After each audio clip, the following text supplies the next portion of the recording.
Hello, I'm Belle. I use she, they pronouns. I'm Maeve. I use she, her pronouns. Hi, I'm Xavier. I use they, them pronouns. And I'm AJ, and I use she, her pronouns, and we are very impactful people, V.I.P. So this week we are discussing Pickup on South Street. Yeah, so this is a 1953 film directed by Samuel Fuller, and it's a story about a New York City pickpocket who tries to steal some cash from a woman's purse on the subway when he inadvertently steals something much more dangerous and valuable that propels him into a series of murky events involving the police, a beautiful woman, and the communists. Classic. In this film, we have Skip McCoy, played by Richard Widmark. We have Candy, played by Jean Peters. Mo Williams, the badass school, played by Thelma Ritter. And then we have some more characters. We have Joey, who's Candy's ex and a communist. And then we have two FBI agents, Zara and Winoki. And with this movie being about like communism and crime and the seedy underbelly, you would go to think that this is a political movie. But actually, Fuller himself stated he had no intention of making a political statement in Pickup, none whatsoever. He actually says that his yarn is a noir thriller about marginal people, nothing more, nothing less. So what Fuller was saying essentially is he's not trying to make this political statement, but because of the realism that he's using in the film, it creates this ambiguity where he's not picking a side politically, and therefore the audience has to, which makes a stronger image. Yeah, I feel like a lot of films at this time kind of like shoved the patriotism down the throats of the people watching it, but he just kind of like says there are people who are patriotic, there also are people that are not. Yeah, do what you will with that. So yeah, we're getting like this really interesting mix of like the times and the characters and how like realistic they are to like true Americans at that time, and also just like his own biases and the things around him as he's making this film. AJ. Oh, no, you can go. Well, back then we're in such a time of very heavy politics and very black and white politics. Like, you know, people were being ousted because of in Hollywood because of their beliefs, because of communist beliefs, and that was like you had to be America, you had to be America, and you couldn't be with the commies, as they said, and it's so ingrained in culture that people probably talked like, this isn't political at all, this is just how it is, this is just facts. And that does, I think, come across a bit in the film itself. So he probably doesn't view it as that, because back then this is just how it is. But nowadays, looking back from our views, it is pretty. There are definitely a lot of political subtones in there. Right. Yeah, and I think one thing that was interesting to me was the political figures and like the production code administration that like hated this film. Like J. Edgar Hoover called for like multiple script revisions to this film because it was so just like realistic, and it wasn't like, you know, going into that patriotism in that way that kind of American bigwigs wanted. Right. So yeah, it's just, it glamorizes America a lot less. There's a lot of depictions of suffering and how people got by at that time.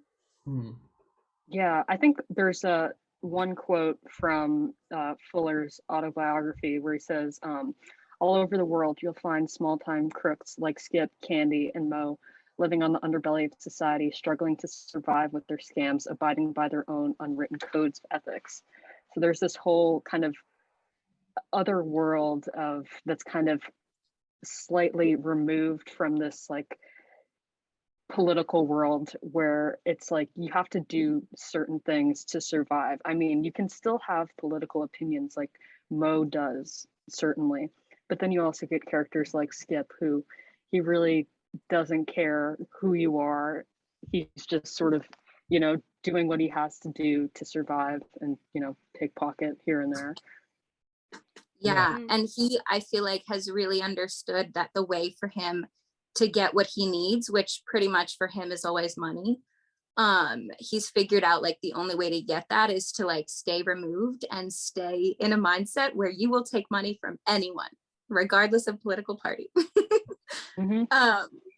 But yeah, Mo definitely has like a lot more strong beliefs about politics, and I think she's also a really good example of like the grit that these people had to like get by. Mhm. Mhm. Yeah, it seemed like Fuller wasn't trying to really because back then it was very much glamorize America. America is the best, and he was sort of looking at the real world. There are these places in society that aren't great. They aren't the red, white, and blue patriotism utopia that you paint it to be. That is what got him in trouble a little bit with the director of the FBI, because, like AJ said in his autobiography, he writes about this making of this film, and he also writes about the dinner that he had with J. Edgar Hoover, where he was called, and Hoover said, "I hate your movie. It's terrible. It's a depiction. You're depicting unpatriotism. You're just saying, I'm just depicting what's real," which is kind of what he's doing. And Fuller really leaned on the fact that he didn't make the statement, his characters did. Like there was this one, so like when he had those conversations with Hoover, he really leaned on like, my character Skip is just apolitical and I just have to portray like this realistic character, and like I'm not condoning his opinions, but this movie would not be realistic if he had different opinions. So he really just like committed to that realism. Yeah, I think with it's especially kind of, I don't want to say interesting. I'm really trying to avoid that word because I've been hearing it so much in my other classes and it's really getting to me. But I guess one thing that I find unusual and engaging, perhaps, Provoking. it thought provoking, is that you have, so Mo is on one end kind of like directly working with the cops as sort of like a criminal informant if they're like, they need some information on a guy, and she'll do it for money and they pay her. And then on the other end of it, she is sort of, like hustling people for money with these ties. And she's also like, selling information to like Candy about where Skip is. So she kind of has these two sides. And there's even this one quote from Skip where he says, he's talking to Candy because he saw a tie in her bag and realized that, she found him because Mo like gave her the information. He says, she's got to eat too, when talking about like referring to Mo, which is kind of like, you got to do what you got to do to survive. And I mean, he still, I think, has like a certain degree of respect for her, even though she like did kind of sell him out. It's like something that he expects of, like a fellow, I guess, friend in this kind of like seedy underworld. Yeah, it's like mutual understanding that like they both have to get what they need. And like Mo says, she says, I have to go on making a living so that I can die. And then she like often talks about the exclusive cemetery that she's going to get into when she dies, because she will not be buried in Potter's Field. She just will not. So like she is working towards this goal of like, yes, making a living, but also so that she like, even though she's suffering so much in her life, like she might suffer a little less when she dies. And I feel like Skip really understands that. He's coming from the exact same place, with maybe a little less thought of like his funeral arrangements, but they are like mutually coming from this place of survival. Mhm.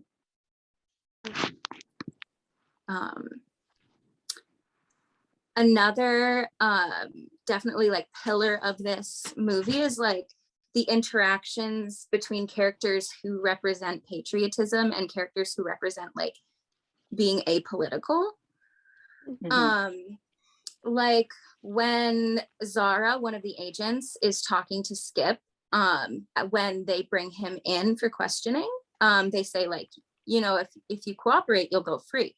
If you refuse to cooperate, you'll be as guilty as the traitors who gave Stalin the A-bomb. And How so can you be that guilty? Yeah. Oh, no, I don't know. As a But pickpocket.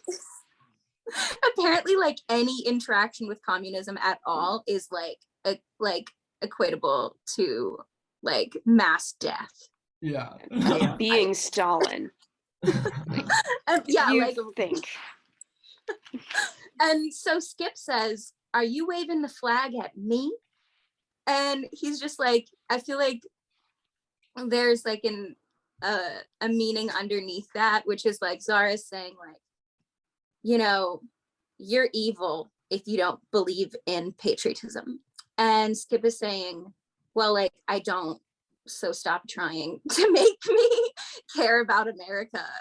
Like, it's not, like, don't wave the flag at me. It's not going to work.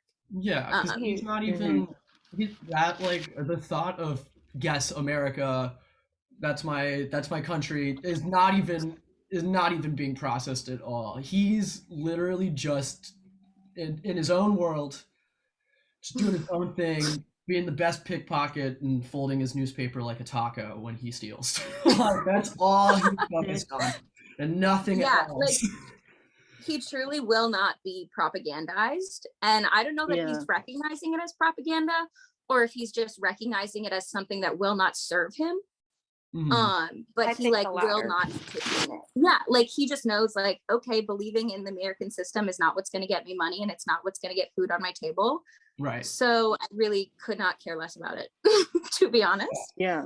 And he'll tell that to the cops, you know? It's not even Yeah. like a disdain for the American system, like it did him dirty. He actively like doesn't care and doesn't want to participate. Like Yeah. which, And he won't draw the line before yeah, like helping the commies. Like there's no line for him. He'll yeah, do it nothing all. at all. Yeah. Doesn't even think about it. He literally says, I'll take your money whether you're a red or not at some point in the movie. Yeah, he says, so you're a red. Who cares? Your Right. money's as good as anybody else's. Right. Like, Yeah. Yeah. Like he literally does not care as long as he's getting paid at the end. Yeah. Yeah. Whereas like Mo, I think is like kind of a different story. Like I don't feel like she understands why she doesn't like communism. At one point she says like, what does she say? Like, I don't really know. Well, he asks when she's being held up at gunpoint at the end by Joey. He says, well, she says to him, like, you're just a dirty commie. He says, well, what's wrong with commies? What don't you like about them? And she says, I don't know. I just don't like them. So she's just kind of been so propagandized in her head. It's even though she's really not a patriot or anything, it's just so ingrained in the American culture now, not now, sorry, then, that commies were bad. That's what it is. I'm not really going to tell you why, but here's an image of one of them strangling a puppy. So yeah, and there's like not once in the film does anyone explain why they're bad. They're just the boogeyman. And I they also want think this it's film. And that's it's super weird that like they're all criminals And they're like, but I'm Mm. not that kind of criminal. Yeah. Like, I'm not a commie. I don't know why they're worse than me, but they are. Yeah. I still hold the moral high ground over a communist, even though I like manipulate everyone and sell information to the police. Right. Um, I'm not a communist because I don't beat up women like Joey. I only beat up communists. That makes me yeah, good. Mm. Like, is essentially like the logic of this movie, I think, for most of the characters. It's just I'm beating the communists. That makes me a good guy. I know. Yeah. So there's one really great conversation between Mo and Skip that I think illustrates this really well. And so she says to him, "What's the matter with you? Playing footsie with the commies?" And he says, "You waving the flag too?" And he's like, "We know, we have already established that doesn't work on me." Yeah. She Yeah. goes, "Listen, I knew you since you was a little kid. You was always a regular kind of crook. I never figured you for a louse." And then in the end, she says, "Even in our crummy line of business, you have to drive the line somewhere." Um, which I just thought was like so astounding because she will not draw the line anywhere else. Selling out her friend, like Yeah. Mhm. manipulating a whole story and like getting as much money out of it as possible, but not the commies. Yeah. Yeah.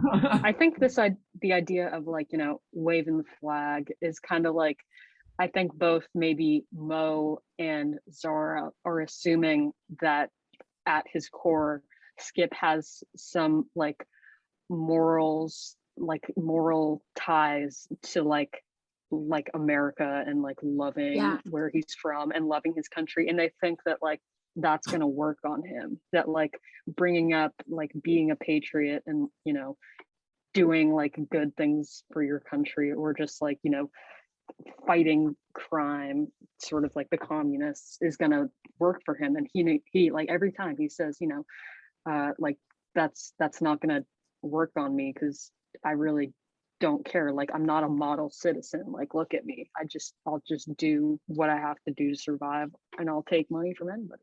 Right. He won't Yeah. go to the fourth time. Like he said that I've done the 3, got caught 3 times. Not gonna go to the 4th because that's gonna really affect me. So he's kind of on. There's a scale of the patriotism and the communist thing. So Joey and his friends, they're on the communist end. We got the really patriot. Have to do it kind of small. Really patriot cops and stuff.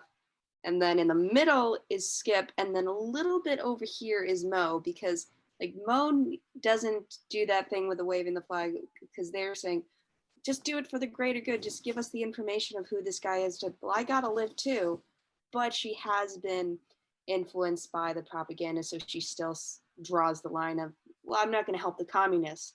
But Skip is right in the middle where money's green. That's good as anyone. It's good anywhere.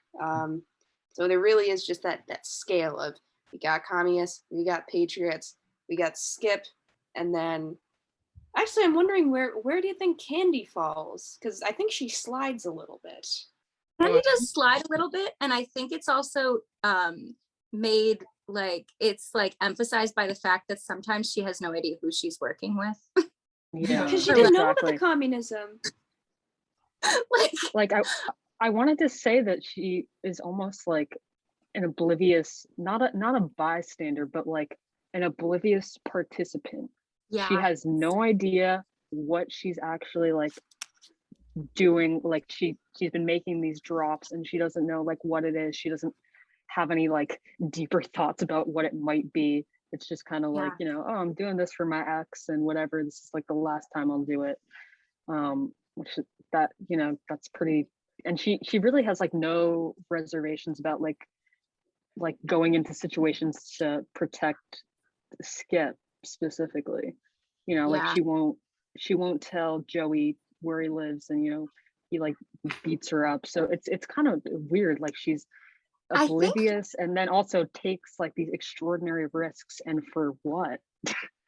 I feel like they kind of write her as her loyalties don't fall politically, they maybe fall within relationships. Emotionally. Yeah. Yeah, like she has like, emotional like she feels like she owes people because she has an emotional attachment to them. I don't feel like she has any sort of like alliance with a political party. And I think like with all of them really, like this kind of can go back to the fact that society, like American society, has not helped them out at all. Like Skip especially, I feel like his like aversion to politics really, and like American patriotism really goes back to the fact that he has no reason to have any loyalty. Like they've all lived horrible lives that have been like really full of like strife and struggle, and like now what? They're supposed to have some, like they're supposed to just like do anything for their country Uncle that has done Sam. nothing for them. Yeah. Until he gets the loyalty. And you remember the reason was also emotionally. It's because he sees Candy in the hospital, you know, beaten up, beaten close to death. She was not, I think they said it was a question. They were not sure if she was going to make it. Yeah, she's Yeah. 50, I think She was, Yeah, and then she's, that's the reason that he become, I don't think, he never actually cared. He just cared about the political aspects of it. He was just like, well, I don't care that this guy's a commie. I just care that he beat up Candy, and yeah. And by the way, that violence really raw. I don't think most violence before in all the film noirs that we've seen, it's been a little funny, but Yeah. here I felt it. It hurt. Yeah. And there was actually a rewrite on one of those scenes. Originally, like Candy's robe was supposed to come off, and like they weren't going to show her naked, but like that like really intense struggle was like supposed to be implied, and she was, yeah, it was like supposed to be implied that she like lost her robe. And they forced Fuller to rewrite that scene because it was like too much for the audience, even if nothing was like explicitly shown. So I think there's like so much more emotion in these fight scenes than we've seen before. It's true. Mm-hmm. I think one other. Oh, AJ, you go. I was gonna say one other thing about Skip kind of being, you know, like apolitical and kind of not following these kind of the propaganda, you know, of sort of being a patriot or hating communism. You can kind of like physically see that in like the way where his house is, because I was just thinking about how his little shack is like kind of stands off by itself. It's physically removed from like any other like people living there. So he's like kind of isolated himself both like politically and sort of like emotionally from other people. That is until like, you know, Candy and that sort of like changes things, and then whatever they go off and have their happy ever after. Yeah, I think like he's literally physically on the fringes of society. Mm-hmm. And I think that's really powerful. But yeah, also that the happy ending thing is like a little unique too, because like they are like super criminals and they have been the whole time. Like they were before the film. They're gonna, like, who knows what they're gonna do after the film, but like these are normally not the kind of people who would have a happy ending, if there even is a happy ending in a film noir. Yeah, I feel like even when there is a happy ending in a film noir, it's kind of like bittersweet. This was just straight up like they made it out and they're in love and they're gonna nothing bad happened. Like they pretty much like got out scot-free. Whereas I think any other movie there would have at least been some consequences at the end. That's the other thing. Yeah, like the other part of American propaganda is the bad guy always suffers. Mm-hmm. Anyone who is remotely bad is gonna get it in the end. And that's just like because America really wanted their movies to like send that moral message. But Fuller like really ignored all that and was like, no, no, my bad guys are gonna be happy for once in their lives. Yeah. Well, they're bad guys, but they're not bad guys. Yeah, like they're like the low level criminals, but they've been criminals like their whole lives, and like according to the law, like they're not good people. Yeah, and it kind of, to bring a modern reference, if anyone knows the Suicide Squad, like in that one, there's the bad guys, who are technically the bad guys, but then there's the bad guy, Amanda Waller, even though she's on the side of good, which like the police officers in this one, they're technically on the side of good, but they're, I'm not going to root for them. Yeah, No, never, not at all. No, and like Skip, he picks pockets. But he's kind of a small town. The thing is, he's a small time criminal. He's not ruining people's lives until he steals that one thing. But he didn't know that. He is sort of doing stuff that gets me by. I don't think I'm hurting anyone that much. So he's a bad guy, but he's not really all that bad a person. He's still got a his moral compass bit broken, but it's still gonna say, I don't think that murder is good, or beating this lady half to death is good. Mm-hmm. Yeah, like he's not gonna commit any crime based on emotion or revenge. Like he's gonna commit it because he wants money. Mm-hmm. And like I think that the way that the film is framed, like that is acceptable. I honestly think Fuller is saying like anything that you need to do to get by, that doesn't count as real crime. Yeah. And plus, like, if that kind of juxtaposed with Joey, who I think is kind of like a flat, relatively emotionless character, and like his motives for doing everything are like, you know, for like communism. And, you know, he goes out and like to try and find Skip, and he ends up at like Moe's place, and like, you know, he murders her, and everything that he's doing has just been like motivated by like, can we like the sense of like infiltrating America with like communist ideals, which it feels like you kind of wonder like if there really is no political statement in this film. That does feel like very, like it's very prevalent and hard to ignore, that kind of messaging about like, you know, you can't just have a character be that sort of like one-dimensional in terms of like his motives without, you know, maybe having some kind of subliminal message there. Yeah. And the subliminal messaging, I think, is for sure there. I mean, he's incredibly violent, like you said, shows no emotion, like no connections to anyone else, even Candy's ex-girlfriend. He's just like, go do the job, I'm not talking to you. You do the job. And a coward too, because once he won't go to Skip's house to get the film himself, he wants to send Candy. So it's all it's showing is like these negative traits on Joey, and nothing redeemable like whatsoever. Yeah.